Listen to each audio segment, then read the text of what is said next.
خالہ مجیدہ ہمارے ساتھ والے گھر میں رہتی تھی۔ میرا تعلق ایک چھوٹے سے گاؤں سے تھا۔ کہنے کو تو مجیدہ خالہ گاؤں کے ایک بڑے ذمہ دار کی بیوی تھی، لیکن وہ بہت ہی اچھی اور نیک خاتون تھیں۔ انہوں نے کبھی بھی اپنے بڑے پن کا اظہار نہیں کیا تھا۔ کہنے کو تو ہمارا تعلق کمیوں کے طبقے سے تھا، اور ہمارے طبقے سے چودھری اور جگیردار ٹائپ لوگ بات کرنا بھی اپنی توہین سمجھتے تھے۔ ہم صرف ان کے لیے کام کرنے والے لوگ تھے، لیکن خالہ کی بات ہی الگ تھی۔ انہوں نے میری ماں کو بہن بنایا ہوا تھا، اور وہ میری ماں کے مرنے کے بعد بھی خالہ ہونے کا ثبوت دیتی تھی۔ اور صرف یہی نہیں، ان کا شوہر بھی ہمارا بہت خیال رکھتا تھا۔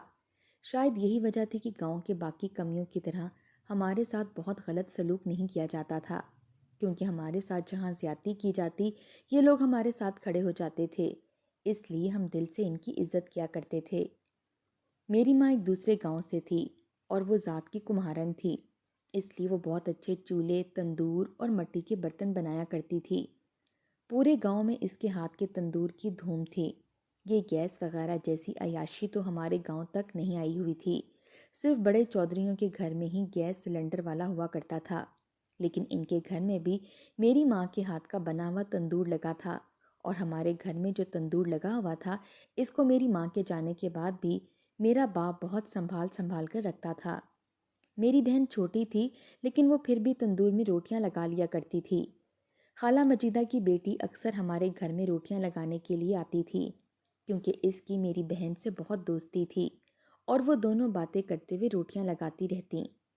ایک دن خدا کا کرنا ایسا ہوا کہ خالہ کی بیٹی معمول کے مطابق آٹا اٹھا کر ہمارے گھر روٹی لگانے آئی، لیکن میری بہن دوسرے گاؤں میں ماموں کے گھر گئی ہوئی تھی۔ میرا باپ کھیتوں میں کام کرنے گیا تھا، اور میں طبیعت خراب ہونے کی وجہ سے آج گھر پر ہی تھا۔ اسے پتا چلا کہ آج ہم نے تندور نہیں چلایا تو واپس جانے لگی۔ جانے میرے من میں کیا سمائی کہ میں نے اسے کہا کہ تم تندور جلا کر روٹیاں بنا لو، اور ساتھ ہمیں بھی روٹی بنا کر دے جاؤ۔ اس نے میری بات مان لی، اور یہیں تندور جلا کر روٹیاں بنانے لگی۔ میں ادھر پاس ہی باہر دھوپ میں چارپائی ڈال کر لیٹا ہوا تھا۔ اس نے مجھے اپنی طرف مائل کرنے کی کوشش شروع کر دی، لیکن میں اس کی اور اپنی اوقات جانتا تھا، اس لیے میں نے اس کی کسی بات کا جواب نہیں دیا، بلکہ اس کی طرف پیٹ کر کے لیٹ گیا۔ لیکن اس نے دیکھا کہ میں جواب نہیں دے رہا، تو میرے ساتھ آ کر بیٹھ گئی۔ تو میں نے اسے کہا کہ تم اپنے گھر جاؤ، اور جب تک میری بہن گھر نہ آ جائے ہمارے گھر نہ آیا کرو۔ مجھے لگتا تھا کہ ایسی بے عزتی سن کر وہ چلی جائے گی، اور پھر ہمارے گھر میں کبھی نہیں آئے گی، لیکن اس نے جھٹ سے اپنی قمیض کی بازو پھاڑی اور زور زور سے چلانا شروع کر دیا۔ میں خاموش کروانے کے لیے اس کے منہ پر ہاتھ رکھنے کی کوشش کر رہا تھا، اور وہ میری چارپائی پر ہی بیٹھی شور مچا رہی تھی۔ اس نے اپنا دوپٹہ بھی اتار کر پھینک دیا تھا۔ اس کے شور سے گلی سے گزرتے کچھ لوگ اور خالہ مجیدہ بھی فوراً گھر میں آ گئی۔ اس کی حالت دیکھ کر سب کو اندازہ ہو گیا کہ شاید میں نے اس سے دست درازی کی کوشش کی ہے، لیکن میں قسم اٹھا رہا تھا کہ میں نے کچھ نہیں کیا۔ لیکن اس لڑکی نے بڑے دھڑلے سے سب کے سامنے کہا کہ میرا اور اس کا کافی عرصے سے تعلق ہے، اور یہ کہ وہ میرے بچے کی ماں بننے والی ہے۔ ایسی بات سن کر مجھے تو سکتہ ہو گیا، اور میں جو سب کے سامنے پہلے چلا چلا کر اپنی بے گناہی ثابت کر رہا تھا، بالکل ہی خاموش ہو گیا۔ میری نظریں اس کی ماں کے سامنے نہیں اٹھ رہی تھیں، کیونکہ کوئی لڑکی کیسے اتنی بڑی بات کیسے کہہ سکتی ہے۔ خالہ اسے زبردستی پکڑ کر گھر لے گئی۔ گاؤں میں اس طرح کی بات فوراً سے پھیل جاتی ہے۔ یہ بات بھی فوراً ہی پھیل گئی، اور میرا باپ یہ سب سن کر گھر آیا اور مجھے پیٹنے لگا کہ تم نے یہ کیا کر دیا ہے۔ میں چلا کر اپنے باپ کے سامنے اپنی بے گناہی ثابت کر رہا تھا، لیکن سب نے کہا کہ میرا فیصلہ اب گاؤں کے سرپنچ ہی کریں گے۔ گاؤں کے رواج کے مطابق دوسرے دن صبح پنچایت لگی، اور مجھے اور اس لڑکی کو بلایا گیا۔ اس نے وہاں جا کر بھی یہی کہا کہ میرا اس سے بہت عرصے سے تعلق ہے، اور میں اس کے بچے کی ماں بننے والی ہوں، کہ میں نے لاکھ اس بات کو جھٹلایا اور بتایا کہ میرا اس سے کوئی تعلق نہیں ہے، میرے لیے تو یہ میری بہنوں کی طرح ہے۔ لیکن سرپنچ نے ایک ہی فیصلہ دیا کہ ان دونوں کا نکاح کر دیا جائے۔ اسی وقت وہیں پنچایت نے ہم دونوں کا نکاح کر دیا۔ گاؤں کے سرپنچ کی بات ٹالنے کی ہمت تو میرے باپ میں بھی نہیں تھی، تو مجھ میں کہاں سے آتی؟ لیکن میں نے اپنے دل میں یہ سوچ لیا کہ میں اس کو فوری طلاق دے دوں گا۔ ایک ہفتے بعد ہماری شادی رکھی گئی۔ اس کی ماں نے اچھی یا بری جس طرح کی بھی اس کی شادی کی تیاریاں شروع کر دیں۔ میرے گھر میں تو کوئی ایسا تھا نہیں جو تیاری کرتا، بہن چھوٹی تھی، جب میرے تیور دیکھتی تو خاص تیاری کرنے کی ہمت نہ کرتی، اور ویسے بھی کون سا یہ ارمانوں بھری شادی تھی جس کے لیے جوڑے اور گہنے تیار کیے جاتے۔ میری ماں نے کچھ پیسے جوڑ کر میری اور میری بہن کی شادی کے لیے رکھے تھے، اور کچھ کپڑے اور زیور وغیرہ بنا کر رکھے تھے۔ وہی رکھا ہم نے، اور کچھ لوگوں کو ساتھ لے جا کر 1 ہفتے بعد اسے رخصت کروا کر گھر لے آئے۔ میری بہن تو میرے غصے کے باوجود بھی ساری رسم وغیرہ پوری کر رہی تھی۔ وہ خوش تھی کہ اس کی دوست تھی ان کے گھر میں دلہن بن کر آ گئی تھی، لیکن میرا دل برا ہو رہا تھا کہ دل چاہتا اسے گولی مار کر خودکشی کر لوں۔ میں جب باہر نکلتا تو لوگ مجھ سے طرح طرح کے سوال کرتے تھے۔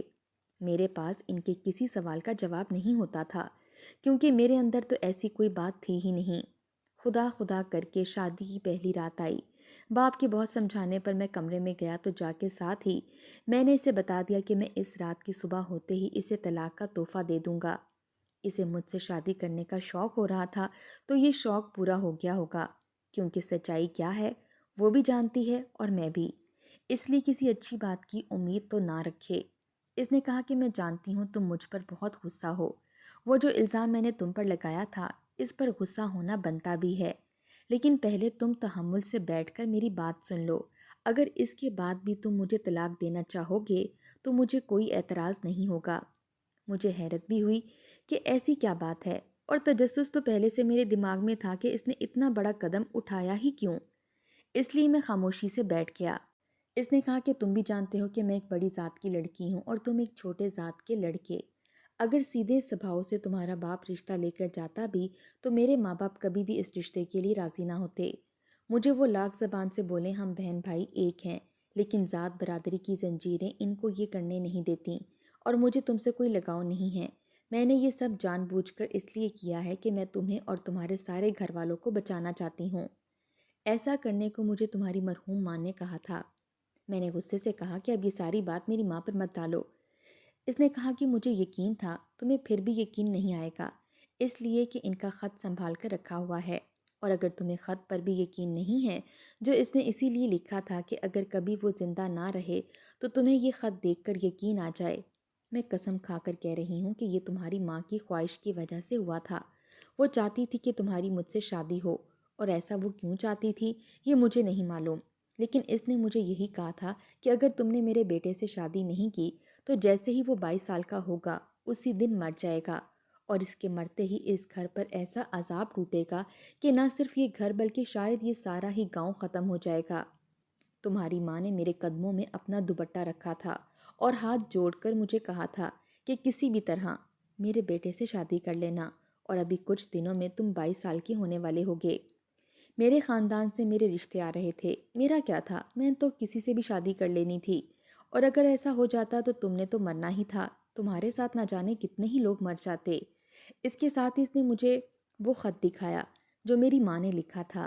میں جانتا تھا کہ میری ماں ٹوٹی پھوٹی اردو لکھتی ہے، اور اس خط میں بھی ویسی ہی اردو لکھی تھی، اور اس نے صاف لفظوں میں یہ لکھا تھا کہ میرے بیٹے سے ہر صورت شادی کر لینا، دوسری صورت میں وہ تو مرے گا ہی، لیکن اس گاؤں پر بھی تباہی ہو سکتی ہے۔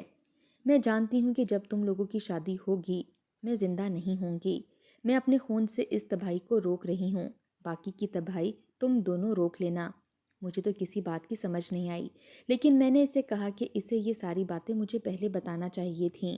اس نے کہا کہ میں نے کوشش کی تھی لیکن تم میری کوئی بات سننے کو تیار نہیں تھے، اس لیے مجھے یہ راستہ اختیار کرنا پڑا۔ میں جو اس پر شدید غصے میں تھا ساری بات سن کر اس کی عظمت کا قائل ہو گیا، کیونکہ اگر وہ چاہتی تو اپنے خاندان میں شادی کر کے زندگی گزار سکتی تھی۔ میں مروں، میرا خاندان ختم ہو، یا گاؤں میں کسی اور پر کوئی آفت آئے، اس سے اس کا کوئی لینا دینا نہیں تھا۔ اس نے اتنی بڑی بدنامی اپنے سر پر لے لی اور ایک چھوٹی سی ذات کے بندے سے شادی بھی کر لی، صرف میری ماں کی بات رکھنے کے لیے۔ میں اس کی عظمت کا قائل ہو گیا۔ اب ہم دونوں کے ذہن میں یہی ایک تجسس تھا کہ آخر ماں نے ایسی بات کی کیوں کہ ہماری شادی نہ ہوتی تو میں مر جاتا۔ اس بات کا کیا مقصد تھا، اور بھلا کوئی شادی نہ کرنے سے کیسے مر سکتا ہے؟ اور پھر اسی ہی لڑکی سے شادی کا کیوں کہا؟ کسی اور لڑکی سے بھی تو شادی کا کہہ سکتی تھی۔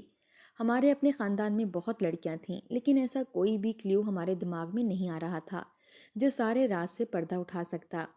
میرے باپ کے ذہن میں ہم دونوں کے لیے بہت غصہ تھا، اور مجھے معلوم تھا کہ اب اسے گھر میں رہنا ہے تو میں نہیں چاہتا تھا کہ وہ بے قصور ہوتے ہوئے میرے باپ کی نفرت کے ساتھ زندہ رہے، اس لیے میں نے اپنے باپ کو بھی ساری بات سچ سچ بتا دی۔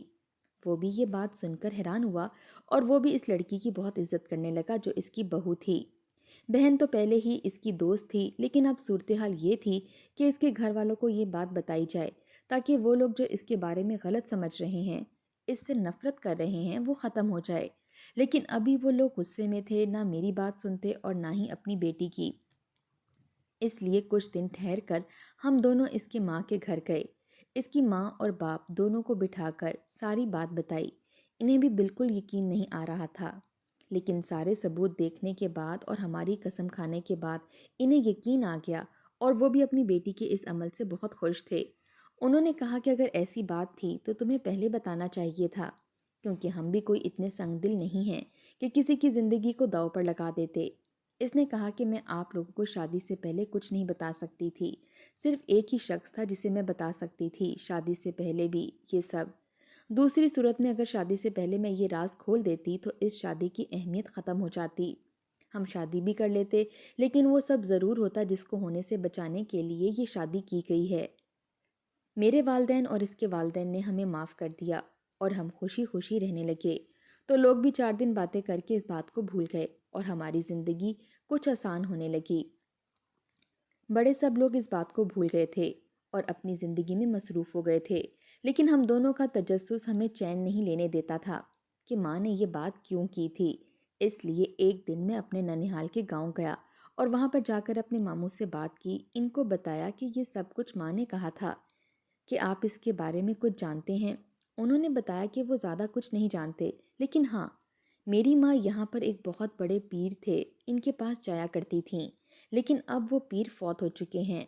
شاید پیر صاحب نے یہ ساری بات کہی ہو۔ ان کے فوت ہونے کے بعد جو ان کے گدی نشین ہیں، شاید انہیں کچھ معلوم ہو۔ میں اور میری بیوی اس درگاہ پر گئے اور اس کے گدی نشین سے جا کر ملے، لیکن انہیں کچھ معلوم نہیں تھا۔ انہوں نے کہا ہو سکتا ہے کہ ان کے والد صاحب نے یہ سب کہا ہے یا نہیں۔ بات گھوم پھر کر وہیں آ گئی تھی اور مجھے سمجھ نہیں آ رہی تھی کہ میں اب کس سے اس راز کو معلوم کروں۔ گاؤں میں یہ کہانی آہستہ آہستہ پھیل رہی تھی اور پھیلتے پھیلتے یہ کہانی گاؤں کے سرپنچ کے کانوں تک بھی پہنچ گئی۔ اس نے مجھے بلا کر پوچھا تو میں نے اس کو ساری بات سچ سچ بتا دی۔ اس نے بھی مجھے یہی کہا کہ تمہیں اس بات کی تہہ تک پہنچنا چاہیے تھا۔ میں نے اس کو بتایا کہ میں نے اپنے طور پر کوشش کی ہے، لیکن مجھے کچھ معلوم نہیں ہو سکا۔ وہ خاموش ہو گیا، لیکن اس نے بھی اپنے طور پر کوشش کی، مختلف حساب والوں کو بھی بلایا، لیکن انہوں نے صرف ایک ہی بات کہی کہ یہاں پر کالے جادو کا سایہ ہے اور یہ سارا چکر کالے جادو کا ہے، اور اس کے علاوہ انہوں نے کچھ بھی نہیں بتایا۔ ایک دن میں گاؤں میں جا رہا تھا کہ میری نظر ایک بہت ہی بزرگ عورت پر پڑی۔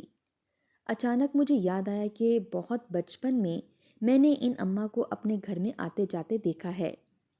اب بھی وہ بزرگ ہو چکی تھیں، اس لیے اپنے گھر سے بہت کم نکلا کرتی تھیں۔ ان کے پوتے بھی جوان تھے، لیکن بچپن میں ہم ان کو دادی کہا کرتے تھے۔ میں نے ان کو سلام کیا اور اپنا تعارف کروایا۔ وہ مجھ سے مل کر بہت خوش ہوئیں۔ میرے دماغ میں آیا شاید ماں نے ان کو ساری بات بتائی ہو۔ میں یہ بات کرنے کا سوچ رہا تھا، اسی وقت انہوں نے پوچھا کہ مجیدہ کی بیٹی سے شادی کر لی ہے کہ نہیں۔ مجھے یہ سن کر خوشگوار حیرت ہوئی کہ یقیناً وہ اس کہانی کو جانتی ہوں گی، اس لیے میں نے ان سے ضد شروع کر دی کہ وہ مجھے بتائیں کہ یہ سب کیا سلسلہ ہے اور ایسا کیوں ہو رہا ہے۔ انہوں نے مجھے بتایا، وہ مجھے حیران کرنے کو کافی تھا۔ انہوں نے بتایا کہ تمہاری ماں اور تمہارے باپ کی پسند کی شادی تھی، دونوں ہی نچلی ذات سے تعلق رکھتے تھے، اس لیے ان کے والدین نے کوئی اعتراض نہیں کیا، لیکن تمہاری ماں کا ایک کزن تمہاری ماں کو پسند کرتا تھا۔ جب تمہاری ماں کی شادی ہو گئی تو وہ دشمنی پر اتر آیا، اس نے کالا جادو سیکھ لیا اور اس نے تمہاری ماں پر آزمانا شروع کر دیا۔ وہ اس کام میں ماہر تو نہیں تھا، اس لیے اس کا عمل الٹا ہو گیا اور وہ تمہاری ماں پر اثر کرنے کی بجائے باقی سارے گاؤں پر اثر کرنے لگا۔ ان لوگوں کے جانور مرنا شروع ہو گئے، ہر گھر میں جھگڑے ہونا شروع ہو گئے، اور وہ سب کچھ جو تمہاری ماں باپ کے ساتھ کرنا چاہتا تھا وہ گاؤں کے ہر گھر کی کہانی بن گئی۔ اس نے جادو کا ایک اور وار کیا اور تم اپنی ماں کے پیٹ میں تھے، وہ وار تم پر گیا، لیکن تمہاری ماں کو تب تک سمجھ آ چکی تھی۔ وہ پیر صاحب کے پاس گئی اور اس نے ساری صورتحال ان کو بتائی۔ انہوں نے گاؤں پر ہونے والے جادو کا توڑ کر دیا، لیکن اس نے جو شیطان چھوڑا تھا اتنے سارے جانداروں کی بھینٹ لے کر بہت طاقتور ہو چکا تھا۔ ان کے حساب نے وقتی طور پر تو شکست دے دی، اس کو مکمل طور پر شکست دینے کا یہی طریقہ تھا کہ کسی کی جان کی قربانی دی جائے۔ لیکن اس وقت تم ماں کے پیٹ میں تھے اور تم پر بھی جادو کا وار ہوا تھا، اور تمہیں بچانے کا طریقہ انہوں نے یہی بتایا تھا کہ تمہاری شادی ایک ایسی لڑکی سے کی جائے جو پورے چاند کی رات کو پیدا ہو۔ اس کے علاوہ انہوں نے کچھ مخصوص مہینہ اور دن وغیرہ بھی بتایا تھا، اور اس لڑکی کی کچھ خاص نشانیاں بھی بتائی تھیں، اور وہ ساری نشانیاں مجیدہ کی بیٹی میں تھیں۔ اس لیے تمہاری ماں بچپن سے ہی کہتی تھی کہ وہ تمہاری شادی مجیدہ کی بیٹی سے کرے گی۔ اگر تم دونوں کی شادی ہو جاتی ہے تو اس سے تمہاری جان شیطان سے چھوٹ جائے گی، اور جو پہلا وار تھا اس کا صرف توڑ انسانی خون تھا۔ اس لیے جب تم کچھ بڑے ہوئے تو تمہاری بہن بہت چھوٹی تھی۔ جب تمہاری بہن بھی کچھ اپنے آپ جتنی ہوئی تو پیر صاحب نے عمل کیا تھا، اس کی مدت بھی پوری ہونے لگی تو تمہاری ماں نے اپنی جان کی قربانی دے دی اور اپنا خون دے کر اس کالے جادو کو اور اس پورے گاؤں پر منڈلانے والے خطرے کو ختم کر دیا۔ اسی لیے تمہاری ماں کی لاش اس حالت میں ملی تھی کہ جیسے کسی جنگلی جانور نے مار ڈالا ہو، حالانکہ وہ جنگلی جانور نہیں تھا، میں جانتی تھی۔ لیکن اس وقت اگر یہ بات میں لوگوں سے کرتی تو کسی نے میری بات کا یقین نہیں کرنا تھا، الٹا مجھے ہی پاگل کہنا تھا۔ میں نے ان سے کہا کہ ماں نے تو یہ کہا ہے کہ اگر ہم نے شادی نہ کی تو میں تو مروں گا ہی، لیکن اس کے ساتھ ساتھ گاؤں پر بھی تباہی آ جائے گی۔ انہوں نے بتایا کہ یہ بات کسی حد تک ٹھیک ہے، کیونکہ اگر تم نے شادی نہ کی ہوتی تو تمہیں تو ہر حالت میں مر ہی جانا تھا، اور جب تم نے مر جانا تھا تو وہ شیطان جو تمہاری ماں کی خون کی وجہ سے کمزور ہوا ہے تمہاری موت کے ساتھ ہی دوبارہ طاقت پکڑ لیتا، اور جو توڑ کیا گیا تھا وہ سب کچھ ختم ہو جاتا، اور اس گاؤں کے اوپر دوبارہ سے تباہی آنا شروع ہو جاتی۔ اس نے آخری حد تک کوشش کی تھی کہ تم دونوں کی شادی ہو جائے تو اچھا ہے، خدا کو بھی اس گاؤں کی بہتری منظور تھی، اس لیے جیسے بھی حالات میں ہوئی تم دونوں کی شادی ہو گئی۔ میں نے ان سے کہا کہ میں شادی کے بعد بھی تو مر سکتا ہوں اور مروں گا بھی، تو کیا پھر وہ شیطان آزاد نہیں ہوگا؟ تو انہوں نے کہا کہ ہاں، تمہارے مرنے کے بعد آزاد نہیں ہوگا، کیونکہ ایک تو تم شادی کر کے مرو گے، اور دوسرا جب تک اس گاؤں کے اندر تمہاری اولاد رہے گی تب تک وہ اس گاؤں میں داخل ہونے کی ہمت بھی نہیں کر سکے گا۔ میں ان بوڑھی عورت کو ساتھ لے کر گاؤں کے سرپنچ کے پاس گیا اور ساری بات جا کر اس کو بھی بتائی۔ وہ جو مجھے بد کردار سمجھ رہا تھا اور وہ جو لوگ میری ماں کی تربیت پر سوالیہ نشان لگا رہے تھے، میری ماں کی عظمت کے بارے میں پتہ چلا کہ اس عورت نے اپنی جان دے کر ہم سب کو بچایا ہے، کہ وہ سب بچ جائیں گے تو وہ لوگ بھی میری ماں کی عظمت کے قائل ہو گئے۔ سرپنچ نے سب کے سامنے اسی وقت مجھے میری زمین دی اور میرے اور میری بیوی کے لیے الگ گھر بھی دیا، اور اعلان کروا دیا کہ آج کے بعد میں بھی اس گاؤں میں سردار کی حیثیت سے رہوں گا، کیونکہ میرے ہونے کی وجہ سے اس گاؤں کے اوپر جادو اور اس سے متعلقہ شیطان کبھی وار نہیں کر سکے گا، اور ویسے بھی خیر و شر کی جنگ ہمیشہ سے جاری ہے اور شاید ابد تک جاری رہے گی۔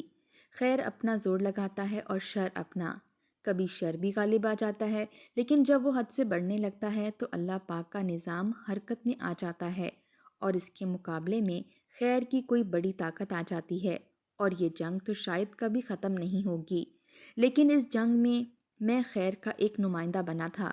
اس بات پر خدا کا جتنا شکر ادا کرتا وہ میرے لیے کم تھا،